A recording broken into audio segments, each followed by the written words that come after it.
MIM target చేయకుండా మీరు BRS Congress target చేసినందుకే అక్కడ ఎంఐఎం పెరిగింది అన్నది కూడా వస్తుంది. ఇప్పుడు పాకిస్తాన్లో నేను చేయలేం కదా రాజకీయం.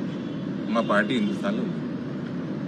బీజేపీ తెలంగాణలో ఇక లేదు, ప్రత్యామ్నాయం మేమే అని కవిత బీజేపీ భూస్థాపితం అవుతుంది, జాగృతి ఆవిర్భవిస్తే దీని గురించి రియాక్ట్ కావాలా?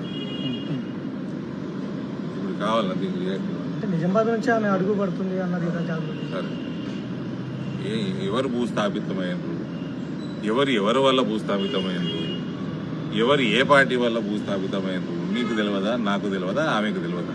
చెప్పండి. ఎందుకు అంత ఇంపార్టెన్స్ ఇవ్వాల్సిన అవసరం లేదు.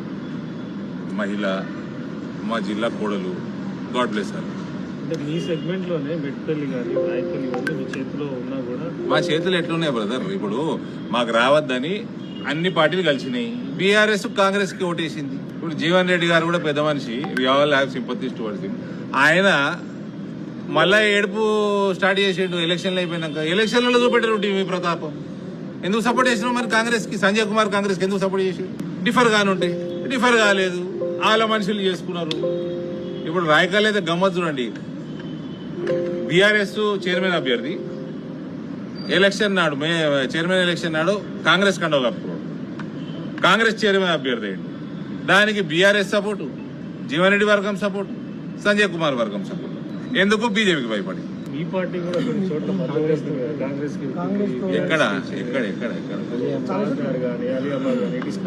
సార్, నేను ఈ 120 అయిన ఎలక్షన్ నేను దేశ పెట్టే, నేను నా నియోజకవర్గంలో 8 జాగాలు దేశ పెట్టాను. మెట్పల్లి గెలిచే అవకాశం ఉన్నదన్నది అక్కడ ఏదైతే అనవసరంగా మా జిల్లా అధ్యక్షుడి మీద దాడికి పోయినరో దానివల్ల మీరు న్యూస్ వాళ్ళు మీరు దాన్ని మీ కెమెరాలో అటు తిప్పారు, లేదా తిప్పని కూడా తిప్పరు. ఆడ 10 బీజేపీ గెలిచింది, 10 కాంగ్రెస్ గెలిచింది, 6 బీఆర్ఎస్ గెలిచింది. అక్కడ బీఆర్ఎస్ వాళ్ళు అన్ని జాగాలు ఎక్స్పోజ్ అవుతారు, కాంగ్రెస్ కి సపోర్ట్ చేస్తున్నారని కుల్లా ఎక్స్పోజ్ అవుతున్నారు. అలా కేటీఆర్ని రేవంత్ కాపాడుతున్నారు, ఎక్స్పోజ్ అవుతున్నారని. అక్కడ వాళ్ళు ఏం చేశారంటే వాళ్ళు దూరం ఉన్నారు, ఓటింగ్ హాల్కి జర దూరం ఉన్నారు.